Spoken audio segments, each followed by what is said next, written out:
क्या आप जानते हैं कि ऐसा कौन सा महीना है जिसमें छोटे से छोटे पुण्य का फल भी कई गुना बढ़ जाता है? क्या आप जानते हैं कि केवल संतों और भक्तों के दर्शन के मात्र से भी मनुष्य अपने अनेक जन्मों के पापों से भी मुक्त हो सकता है? और क्या आप ये भी जानते हैं कि भगवान स्वयं हमें हर 3 साल में एक अवसर भी देते हैं जिसमें हम अपने अपराधों और अपने अवगुणों से भी मुक्ति पा सकते हैं? यदि नहीं तो आज की यह अद्भुत कथा आपके जीवन की दिशा बदल सकती है। इसलिए वीडियो के अंत तक अवश्य देखें, क्योंकि आज हम जानेंगे पुरुषोत्तम मास की ऐसी दिव्य महिमा जिसे भगवान नारायण ने नारद जी को समझाया था। मेरे प्रिय भक्तजनों, राधे राधे, हरे कृष्णा। आप सभी का स्वागत है आपके अपने आध्यात्मिक परिवार closer to Krishna with Nikita में। यदि आप भगवान श्री कृष्ण, श्री राधा रानी, भागवत गीता, भक्ति कथाएं और सनातन धर्म की दिव्य शिक्षाओं से जुड़े रहना चाहते हैं तो अभी चैनल को सब्सक्राइब करें और बेल आइकन अवश्य दबाएं। आपका एक सब्सक्राइब इस आध्यात्मिक यात्रा को आगे बढ़ाने में बहुत सहायता करता है। आप आइए श्रद्धा और भक्ति के साथ पुरुषोत्तम मास की इस दिव्य कथा का श्रवण करते हैं। भक्तजनों, अधिक मास अर्थात पुरुषोत्तम मास अत्यंत पवित्र और दुर्लभ माना गया है। शास्त्रों में कहा गया है कि तीर्थों में किया गया स्नान, पवित्र नदियों में किया गया स्नान, संतों के दर्शन, भगवान की कथा का श्रवण और भागवत सेवा, इन सभी का फल पुरुषोत्तम मास में अनेक गुना बढ़ जाता है। यह महीना भगवान श्री कृष्ण का अत्यंत प्रिय है। वायु, सूर्य का प्रकाश, चंद्रमा की शीतलता, पृथ्वी, जल, अग्नि, आकाश, यह संपूर्ण सृष्टि भगवान नारायण की शक्ति से ही संचालित होती है। इसीलिए पुरुषोत्तम मास केवल एक महीना नहीं बल्कि आत्मशुद्धि का एक दिव्य अवसर है। भगवान हमें 3 वर्ष में यह अवसर देते हैं कि हम अपने जीवन की भूलों को पहचानें, अपने अपराधों के लिए क्षमा मांगें और स्वयं को सुधारने का संकल्प लें। इसीलिए इस पुरुषोत्तम मास में एक कार्य अवश्य कीजिए, अपने अवगुणों और अपनी गलतियों की एक सूची बनाइए। फिर भगवान के मंदिर में, किसी तीर्थ स्थल में या अपने घर के पूजा स्थान में बैठकर विनम्रता से कहिए, हे प्रभु, मुझसे जाने अनजाने में जो भी अपराध हुए हैं मुझे क्षमा कीजिए, मुझे पवित्र बनाइए। मैं संकल्प करती हूँ या करता हूँ कि आगे से इन गलतियों को मैं कभी नहीं दोहराऊंगी, ना दोहराऊंगा। प्रिय भक्तजनों, यही पुरुषोत्तम मास का वास्तविक लाभ है।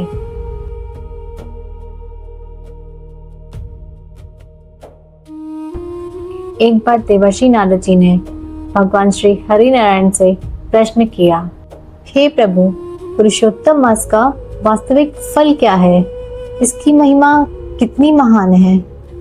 भगवान मुस्कुराए और बोले, नारद, यदि मैं केवल शब्दों में बताऊंगा तो शायद तुम उसकी गहराई को पूरी तरह अनुभव नहीं कर पाओगे। इसलिए मैं तुम्हें एक उदाहरण द्वारा समझाता हूँ। भगवान बोले, पृथ्वी पर एक अमुक नाम का तालाब है।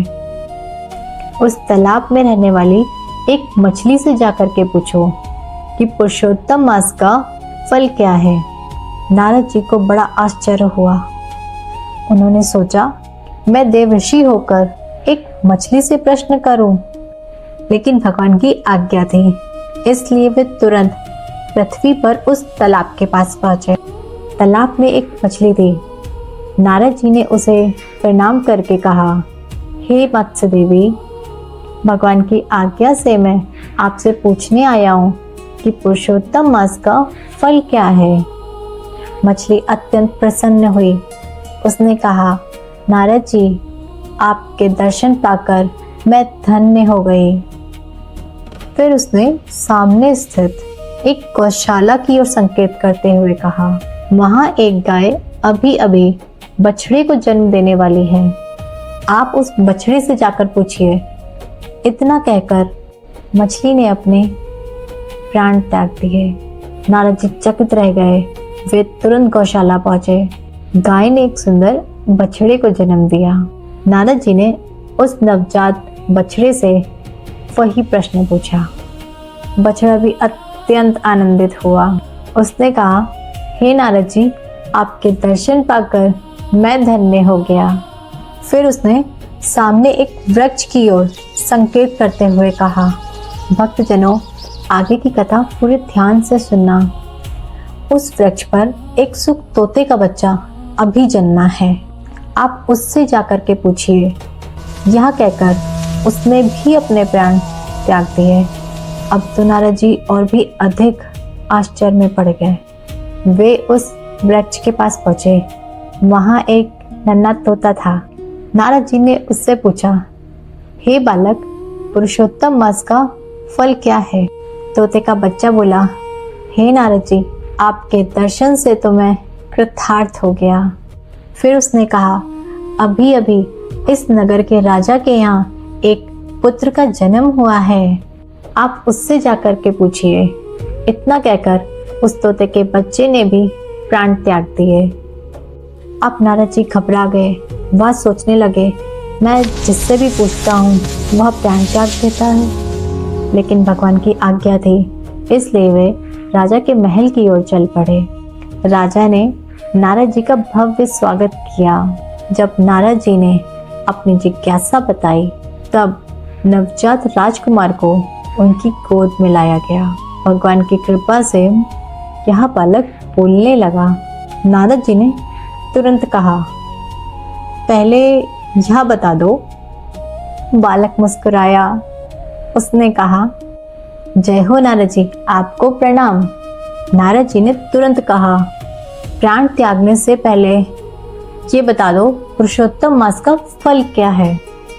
वो बालक आनंदित हो गया और आनंदित होकर बोला, हे नारद जी, मैं अपने प्रारब्ध के कारण एक मछली बन करके आया, एक बछड़ा बन करके आया। पुरुषोत्तम मास में आपके दर्शन से मैं उस योनि से मुक्त हो गया। फिर मैं एक सूक पक्षी यानी तोता बन करके आया। आपके दर्शन से मैं उससे भी मुक्त हो गया और इन समस्त प्रारब्धों से मुक्त होकर के अब मैं मानव ही नहीं, एक राजा के घर में जन्म लेकर के आया हूँ। बालक आगे बोला, हे नारद जी, यह केवल पुरुषोत्तम मास में संतों और भागवत भक्तों के दर्शन का फल है। मनुष्य अपने प्रारब्धों या कर्मों के कारण 84 लाख योनियों में भटकता रहता है। लेकिन पुरुषोत्तम मास में वह सच्चे भक्तों, संतों और वैष्णवों के दर्शन करता है। उतनी ही जल्दी उसके पूर्व जन्मों के बंधन कटते ही जाते हैं। भक्तजनों, जरा सोचिए, यदि केवल संत और भागवत भक्तों के दर्शन का फल इतना महान है, तो तीर्थ यात्रा का फल कितना होगा? गंगा स्नान का फल कितना होगा? भागवत कथा सुनने का फल कितना होगा? भगवान की सेवा का फल कितना होगा? इसलिए पुरुषोत्तम मास में जितना संभव हो भगवान का स्मरण कीजिए, भागवत कथा सुनिए, संतों और भक्तों का सम्मान कीजिए, मंदिर जाइए, दान, जप और सेवा कीजिए और सबसे महत्वपूर्ण, अपने जीवन को सुधारने का संकल्प लीजिए। प्रिय भक्तजनों, पुरुषोत्तम मास केवल कैलेंडर का एक अतिरिक्त महीना नहीं है। यह भगवान श्री कृष्ण का एक विशेष उपहार है। यह वह समय है जब भगवान स्वयं हमें एक अवसर देते हैं कि हम अपने जीवन को शुद्ध करें, अपने अपराधों के लिए क्षमा मांगें और भक्ति के मार्ग पर आगे बढ़ें। इस दिव्य अवसर को यूं ही मत जाने दीजिए। आज ही भगवान के चरणों में प्रार्थना कीजिए और अपने जीवन को सकारात्मक दिशा देने का संकल्प लीजिए। यदि आपको यह कथा पसंद आई हो तो वीडियो को लाइक करें अपने परिवार और मित्रों के साथ शेयर करें और कमेंट में अवश्य लिखें हरे कृष्णा या राधे राधे। आपके कमेंट को मैं प्रेम पूर्वक पढ़ती हूँ। आप सभी को हृदय से धन्यवाद। राधे राधे, हरे कृष्ण।